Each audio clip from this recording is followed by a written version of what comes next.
সামরিক হামলা এড়াতে ইরানকে ট্রাম্পের 2 শর্ত। আলোচনায় ফিরতে প্রস্তুত ইরান। পাকিস্তানে ভারত সমর্থিত 41 সন্ত্রাসী নিহত, আইএসপিআর। গাজায় শত শত ফিলিস্তিনির কবর ধ্বংস করে ইসরায়েলি সেনাদের উল্লাস। ইউক্রেনে 1 সপ্তাহ হামলা না চালানোর প্রতিশ্রুতি দিয়েছেন পুতিন। উপসাগরীয় অঞ্চলে মার্কিন সামরিক উপস্থিতি জোরদারের মধ্যেই ইরানের প্রতি কড়া বার্তা দিয়েছেন যুক্তরাষ্ট্রের প্রেসিডেন্ট ডোনাল্ড ট্রাম্প। তিনি বলেছেন, সামরিক হামলা এড়াতে হলে ইরানকে 2টি শর্ত মানতে হবে: পারমাণবিক কর্মসূচি পুরোপুরি বন্ধ করা এবং বিক্ষোভকারীদের হত্যাকাণ্ড বন্ধ করা। স্থানীয় সময় বৃহস্পতিবার এক অনুষ্ঠানে ট্রাম্প বলেন, ইরান যদি পারমাণবিক কর্মসূচি চালু রাখে এবং বিক্ষোভকারীদের বিরুদ্ধে সহিংসতা অব্যাহত রাখে তবে যুক্তরাষ্ট্রের সামরিক পদক্ষেপ নেওয়ার সম্ভাবনা উড়িয়ে দেওয়া যায় না।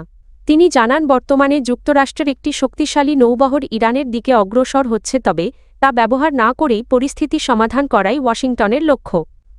ট্রাম্পের এই বক্তব্য এসেছে এমন এক সময় যখন যুক্তরাষ্ট্র ইরানের পারমাণবিক কর্মসূচি নিয়ে নতুন চুক্তিতে পৌঁছাতে চাপ বাড়াচ্ছে।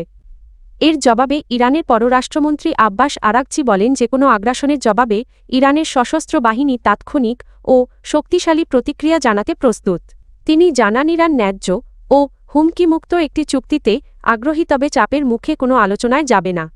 এদিকে আঞ্চলিক উত্তেজনা কমাতে মধ্যস্থতার আগ্রহ প্রকাশ করেছে তুরস্ক। দেশটির president Recep Tayyip Erdogan Iran ও যুক্তরাষ্ট্রের মধ্যে উত্তেজনা প্রশমনে সহায়তার প্রস্তাব দিয়েছেন। যুক্তরাষ্ট্রের সঙ্গে আলোচনায় ফেরার বিষয়ে ইরান এখনও প্রস্তুত রয়েছে বলে জানিয়েছেন দেশটির পররাষ্ট্রমন্ত্রী আব্বাস আরাঘচি।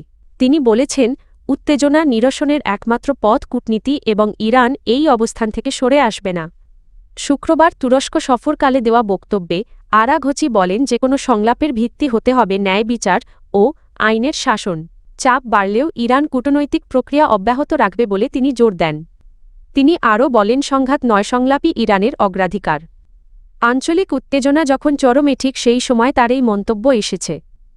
তুরস্ক সফরের অংশ হিসেবে ইরানের পররাষ্ট্রমন্ত্রী দেশটির শীর্ষ কর্মকর্তাদের সঙ্গে বৈঠক করছেন, যেখানে আঞ্চলিক পরিস্থিতি ও কূটনৈতিক উদ্যোগ নিয়ে আলোচনা হচ্ছে বলে জানা গেছে। পাকিস্তানের বেলুচিস্তানে পৃথক 2টি গোয়েন্দাভিত্তিক অভিযানে 41 জনভারত সমর্থিত সন্ত্রাসী নিহত হয়েছে বলে জানিয়েছে দেশটির সেনাবাহিনীর গণমাধ্যম শাখা আইএসপিআর।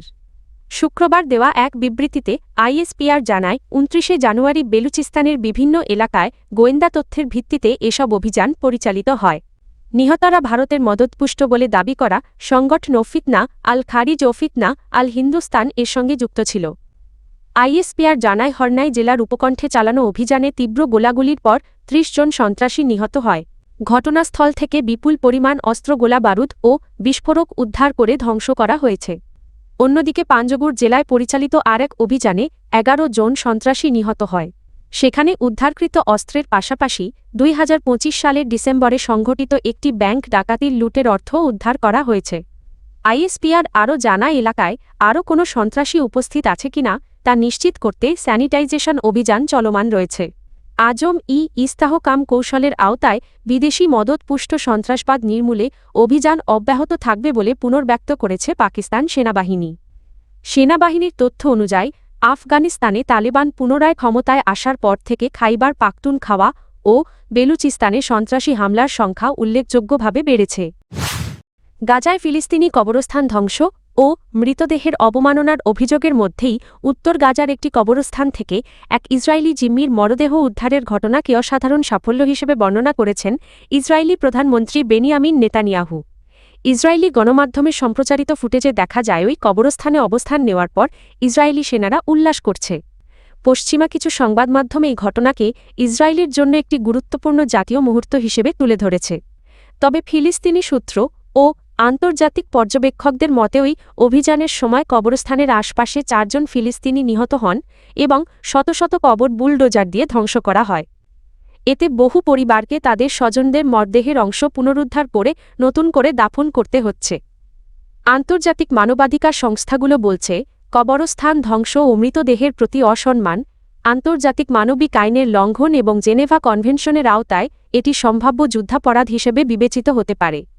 ইসরায়েল দাবি করে হামাস কবরস্থানগুলো সামরিক কাজে ব্যবহার করছে। তবে সিএনএন ও স্যাটেলাইট চিত্র বিশ্লেষণ অনুযায়ী 2024 সালের জানুয়ারি পর্যন্ত গাজায় অন্তত 16টি ফিলিস্তিনি কবরস্থান ধ্বংসের প্রমাণ পাওয়া গেছে। কিছু ক্ষেত্রে এসব স্থানে পরে ইসরায়েলি সামরিক অবস্থান স্থাপন করা হয়েছে। মার্কিন প্রেসিডেন্ট ডোনাল্ড ট্রাম্প দাবি করেছেন, আগামী এক সপ্তাহ ইউক্রেনে কোনো হামলা চালাবে না রাশিয়া। তার ভাষ্য অনুযায়ী রাশিয়ার প্রেসিডেন্ট ভ্লাদিমির পুতিন এ বিষয়ে তাকে ব্যক্তিগতভাবে প্রতিশ্রুতি দিয়েছেন। বৃহস্পতিবার 29 জানুয়ারি ওয়াশিংটনে মন্ত্রিসভার বৈঠক শেষে সাংবাদিকদের সঙ্গে কথা বলেন ট্রাম্প। তিনি জানান, ইউক্রেনে তীব্র শীতের কারণে সাময়িকভাবে হামলা বন্ধ রাখতে পুতিন সম্মত হয়েছেন। ট্রাম্প বলেন, কিয়েভ সহ বিভিন্ন শহরে হামলা বন্ধের আহ্বান জানিয়ে তিনি পুতিনের সঙ্গে সরাসরি যোগাযোগ করেন এবং আলোচনাটি খুবই ইতিবাচক ছিল। এর আগে বুধবার ইউক্রেনের এক সংসদ সদস্য দাবি করেন, বিদ্যুৎ অবকাঠামোতে হামলা বন্ধে কিয়েভ ও মস্কোর মধ্যে একটি সমঝোতা হয়েছে।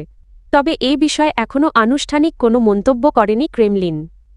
উল্লেখ্য, ইউক্রেনে বর্তমানে তীব্র শৈত্যপ্রবাহ চলছে। দেশটির বিভিন্ন অঞ্চলে তাপমাত্রা -10 ডিগ্রি সেলসিয়াসের নিচে নেমে গেছে, যা আগামী দিনে আরও কমতে পারে বলে পূর্বাভাস দিয়েছে আবহাওয়া বিভাগ।